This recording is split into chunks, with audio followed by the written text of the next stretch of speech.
Um, Dhruv Jani is the founder of a game and art studio called Oleomingus, where he practices at the intersection of post-colonial writing, speculative architecture, and interactive fiction.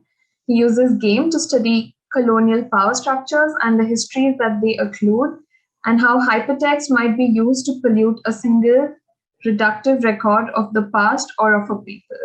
Hi, Dhruv. Welcome to Cyberia. Welcome to TIFA. Thank you. Thank you so much. I'm delighted to be here. We're so excited to have you here with us and looking forward to your presentation.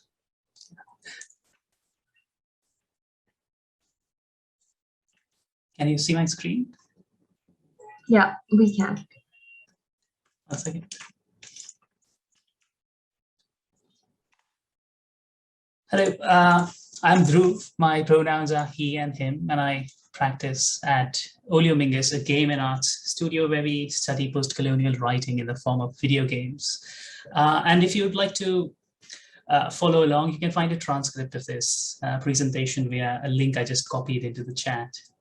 And the images that you will see on screen throughout are screenshots or photographs from some of our work. And as part of the conversation today, I do not want to examine the particular form of our individual projects or delve into the process of creating these game worlds, which is indeed rather rudimentary and often as simple as we can get away with.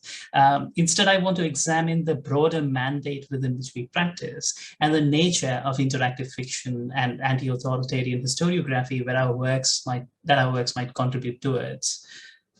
So let me begin then by pondering an absence. And here I'm borrowing words from the Palestinian poet Mahmoud Darwish, translated by Fadi Judah. Then I awaken, and no city is in the city, no here except there, and no there but here. If it weren't for the mirage, I wouldn't have walked to the 7 hills. If it weren't for the mirage.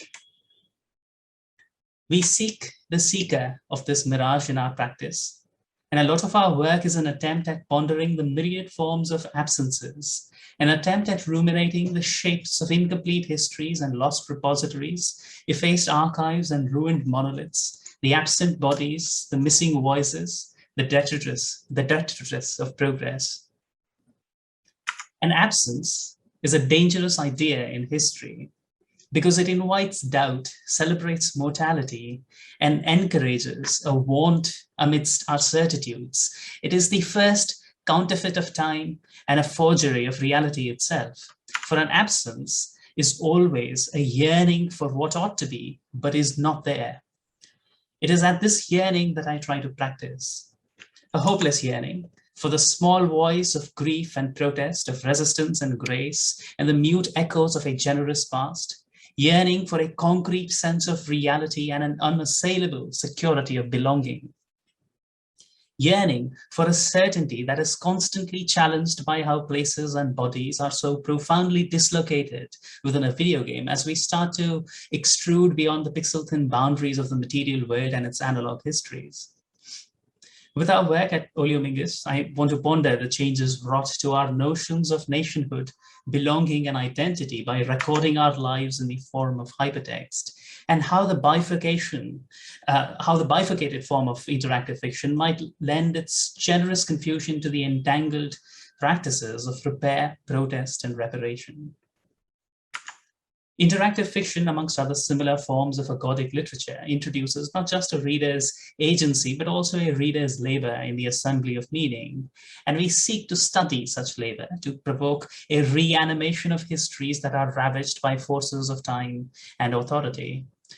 Here, I want to demonstrate how the traditions of hypertext inherit an egalitarian and anti-colonial mandate from folk theatre, and how this legacy of protest and repair gives us a cogent, critical frame with which to read and write hypertext, so that it may resist the puerile impulses of nationalistic authority. But most of all, I want to celebrate interactive fiction as an extension of theatre, where it may be possible to imagine the performance of democracy without the burden of nationhood. Interactive fiction, this medium of my choice, is very sensitive to the use of verbs, which chart the position of a body within the space of a story, verbs that record the actions of the past and anticipate the many resistances yet to come. So it is with great horror that I have witnessed a continuous and brutal withdrawal of bodies from public spaces and private imaginations in my country. And I do not believe it possible to practice in complete seclusion from the degree of political, religious, and doctrinal violence perpetrated on fragile bodies and fragile communities amidst the many acts of resistance in our times. Under the gradient of iniquity, encased by a draconian authority, a latent stream of fear must infect all our transactions with such a violent state.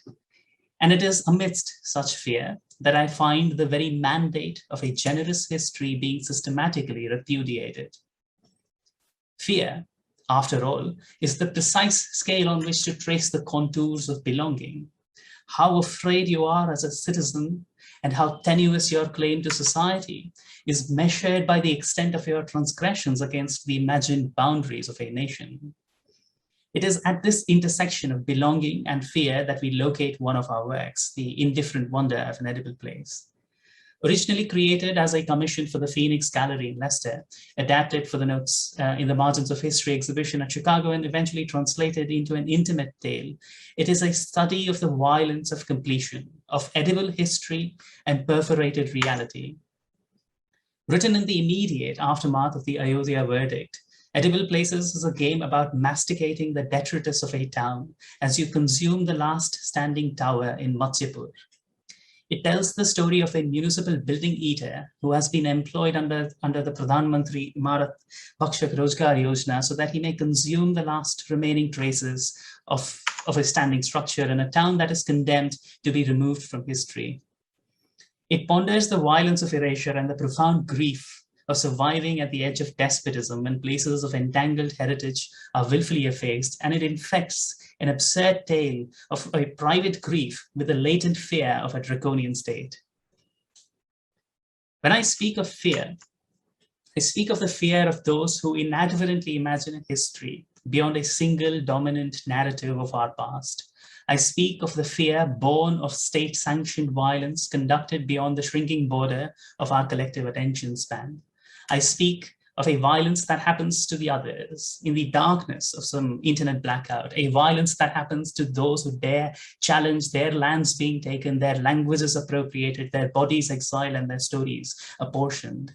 Places and people that have become embattled sites of perpetual conflict where the mere act of believing in and espousing the possibility of a plural and inclusive record of our lives has become a form of rebellion. And amidst this vilification of dissent, there is an erasure of margins, boundaries, and bodies, a consumption of sites of history, a truncation of people into prescribed identities, beings of a nation, beings of a clan concocted from arcane biometric procedures, identities that are to be had by belonging to a territory, belonging to a database, belonging to a country that will not have you unless you declare yourself perpetually grateful to be allowed within its walls. This fear, which has pervaded all facets of interaction between a state and its population, is amplified tremendously by the supple allowances of our repeating world of digital mirrors, the endlessly replicated nodes of discrete and generated data, and the computational registers that link them all and comprise the internet, so that it may contain not just a capacity for information, but also self-proliferation, a repository, if you will, that has been taught to remember but not allowed to forget. In lives marked by a calendar of circular time, repetitions have long been the principal source of legitimization and truth-making. So it is no wonder that the extraordinary duplication of the internet should thus overwhelm our faculty of being able to delineate truth from fiction. But the internet is a medium of thought and communication so germane to the performance of existence today that its access is a fundamental right and its withdrawal a bodily harm. It is the promise that no piece of data is secluded and no fragment of information unsearchable. The hypertext of the internet is the stage on which the theater of our public lives is now conducted, and the state in which a memory of our performance recorded. It is the agnostic medium of propaganda that can inspire the faithful to violence by endlessly repeating its imagined truths to those of us who are most susceptible. And it is the medium where, once attained, this violence is flattened into putrid images that are witnessed and ignored without remark or recollection. If we examine this extreme form of witnessing, of documenting and capturing and abstracting and fixing into data sets all the tragedies and depredations of modern statehood, if we examine this algorithmic parade of horrors turned into political arguments, we discover that there is a malice here in our inability to bear actual witness and in our withdrawal from the responsibility to confront the tyranny of a weaponized medium that once held democratic promise. So, as a modest act of retaliation, it is here within this circular arena of the internet that we decided to deposit the uncertain repetitions of truth. Like a continuous haunting of modernity by ghosts of our inequitable past, the uncertain repetitions of truth is a collection of short interactive fragments created for the Future Landing exhibit at Serendipity last year. It ponders the nature of exactitude and the profound cost of marking time. It is an odd compilation of stories about people caught in the intimate dance between timekeeping and truth-making, and about bodies trapped by a desire for certainty amidst the tumult of a teleological future and the memory of an indelible past. But most of all, they are stories of repetitions and hauntings, fingerbones and xeroxes, imprints and doppelgangers, and the countless ghosts who linger between the finite delineations of a clock. The stories themselves recount a Rabelaisian and macabre history of the period during partition through tales of several silver pocket watches where the winding mechanism was held in place by a filament of human bone extracted from the bodies of those killed during the riots that followed the tracing of the Radcliffe line. This violent, irreverent, and indulgent revisitation of a foundational wound in our country's existence and my own family's journey across the border is a particular attempt at polluting the processes of hegemonic historiography and introducing the possibility of plural fiction into the sacrosanct pretext of communal truth on the internet. Now, I recognize that to hope for plural history today is a quixotic proposition, but I believe there has to be a way to reconcile our past without the fear that it will irrevocably alter our present. There has to be a way for stories to live and be spoken and heard without the dread of complete loss and ostracization, for we belong to our past, especially when history, and often immediate history, is being ruthlessly deployed to create rigid boundaries, efface people and places, and to prop up governments based on the written word, the linear page, the archaic printed ideal, in grand defiance of any democratic promise our state might once have possessed. It was in trying to articulate the violence of such calcified borders and concrete identities that we created in the pause between the ringing. And the game begins with an invocation. To be complete is to be enclosed, to find yourself contained within the margins of your own body and the boundaries of collective reason. To be complete is to be able to see an edge to history. Created as a commission for the Design Play Disrupt at V&A London, it is an endless phone conversation that traps you within its Ouroboros confines. It is a ghost story with no possible conclusion. And it is a grand chronicle of the violent history of telephone mining in British India.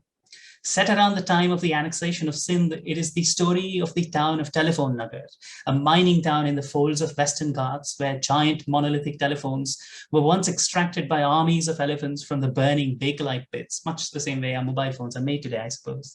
The game, which is part interactive fiction, part audio drama, and a first-person jaunt, is a rumination about completion, about territorial margins, about the haunting of bodies and memories that are translated across borders and languages. Inked by the stain of transgressions, it is an attempt at recognizing that borders are impossible things because they cast no shadows. And yet, like many other impossible things, they make a nation whole and we carry them with us. And you can see here our repeated fascination with fear and belonging, with authority and memory, with borders and transgressions, and the reanimation of lost places and people. And over time, we have come to believe there is a grave and urgent need to delegitimize the project of an archive and to pollute the record of authority. There is an urgent need for a pirated history of our times, and it is already being written as hypertext. After all, we know that each hegemonic age is accompanied by an obliteration of lived histories and local memories of customs, rituals, and dialects, of stories and inheritable knowledge, and that under any authority, be it colonial or fascist, nationalist or fundamentalist, some stories from the fissures of gender and identity, place and caste will simply not be told until the violence of their recollection and the absurdity of their form is not somehow accommodated in the method of their telling. An accommodation that we seek in the operational logic of interactivity and in the delight of play, so that one may use its generous form to excoriate Orientalist fallacies and start to draw severe attention to the needs of labor and bodies and gender and memory, identity, community, erasure, and anxiety. An authorship programmed to facilitate the promise of an endlessly plural, endlessly fissured form of creation, a process that we call the reduction of authorship, and one that is characterized by careful pollution of any extant form of record until layers and layers of concentric fictions perforate any given historiography. It is a practice of becoming comfortable in not knowing, of accepting entangled, incomplete forms of knowledge as a possible truth, and above all, not delineating into some finite taxonomy of human suffering the entire history of colonial or neo-colonial rule. Let me pause here for a moment and bear with me as I invoke a very different time back when the colony of India was absorbed into the British Crown under the Government of India Act 1858 to demonstrate how we are trying to extrapolate our explorations of colonial historiography into a response to contemporary state authority and violence. Faced with the unenviable task of governing a bafflingly diverse population that spoke hundreds of different languages, practiced at the intersection of dozens of different religions, and were bracketed across multiple simultaneous and peculiar local geographic, caste, racial, historical, cultural, and lingual identities, the colonial government crafted the first imprint of the modern project of citizenship, essentially turning the colony, India, into a fertile laboratory to experiment with the limitations and possibilities of the nation state as a model of governance. It was a project that led to a codified set of identities that locked people into categories that might have seemed reasonable to those in power, and led to an inevitable erasure of countless individual and vernacular histories. At its extreme, this fundamental lack of imagination and generosity in the understanding of intersectional identities eventually led to one of the worst migrations and massacres during the partition. But even in its most nascent form, it bred a fundamental distrust between the citizen and the government, a distrust born out of mutual bewilderment and fear. The other symmetries of an absence and installation created for the final Prophet exhibition at Shenzhen Bay Art Festival this year is located at the precise juncture of distrust between a citizen and a state. It ponders the violent aftermath of resistance. Written in 2 languages and in collaboration with Erisil and Cypher 48, it is an attempt at critiquing the horror of state-mandated detentions of authors and poets, students, professors, reporters, lawyers, and activists in both our countries. The game, which is played by 2 people, is an endless walk through an abandoned town as you try and make your way towards the other player while remaining confined to your screen. And it is a modest attempt at finding solace in the promise of companionship while contemplating the violent cost of withdrawing bodies from public spaces and imaginations.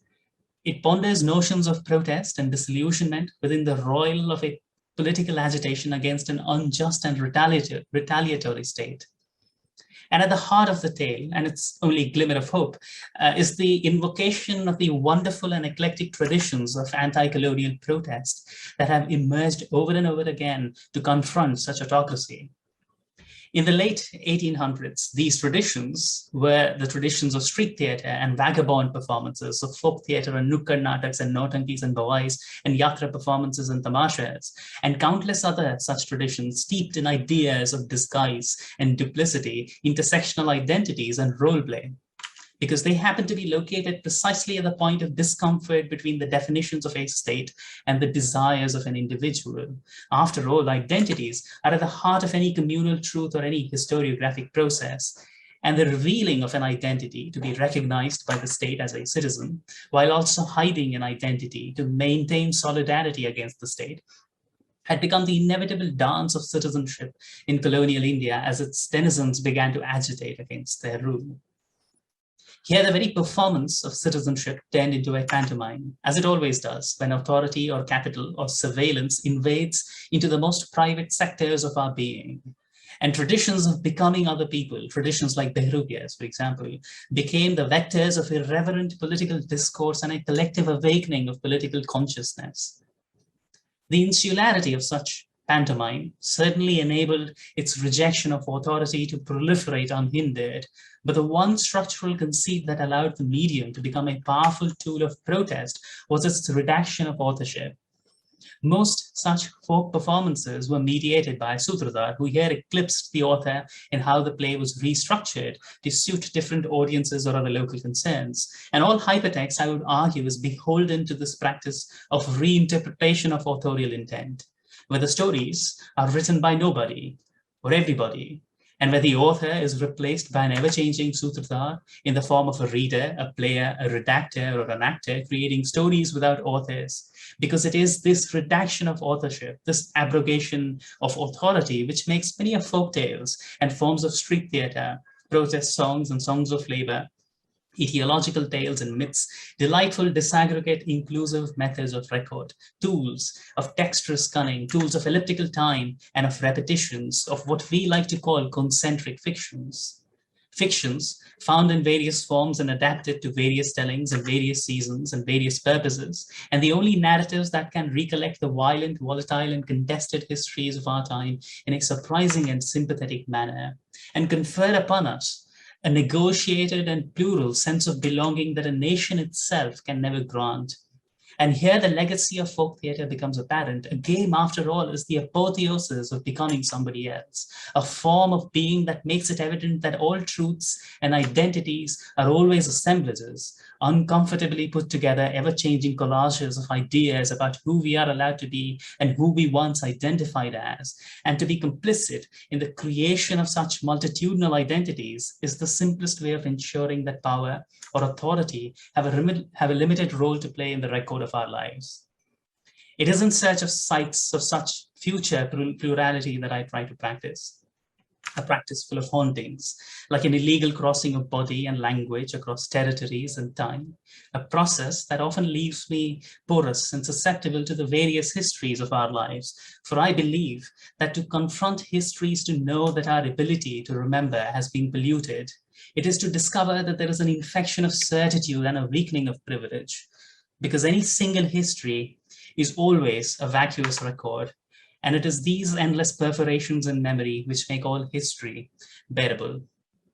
Thank you. Thank you, Dhruv. That was great. Thank you. Yeah. It was like you were telling a story, and I couldn't, your voice is also so smooth. It's like actually listening to a story and the presentation. Really enjoyed it. And Thank the you. visuals were stunning. Just moving to the questions. The first one we have is from Kashmira. She asked, the work is so beautiful. I especially like the forms taken from Indian cultural objects. How long does each project take, or what marks the beginning or the origin, and where do you kind of show these kind of projects? Like, how do you get to the audience? Thank you. So most of these works are very small. They're about 20-minute games, and they are built as commissions for galleries or festivals, places that that have started to venture into video game space to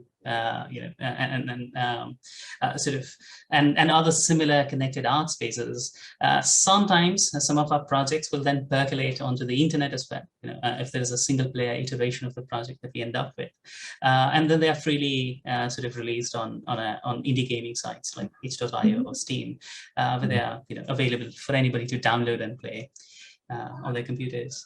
They take I mean, it depends on project to project and depends on what we are writing and what we are responding to. But smaller projects, about 20-minute games, they take us 3 to 6 months to build, and we don't work very hard, so we're really slow at pondering and building them.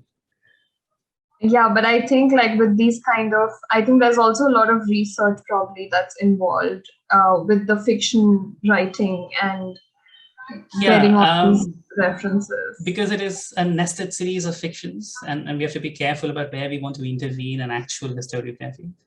It does involve a considerable amount of reading. That usually tends to be the simple part. Building the rest of it is tedious.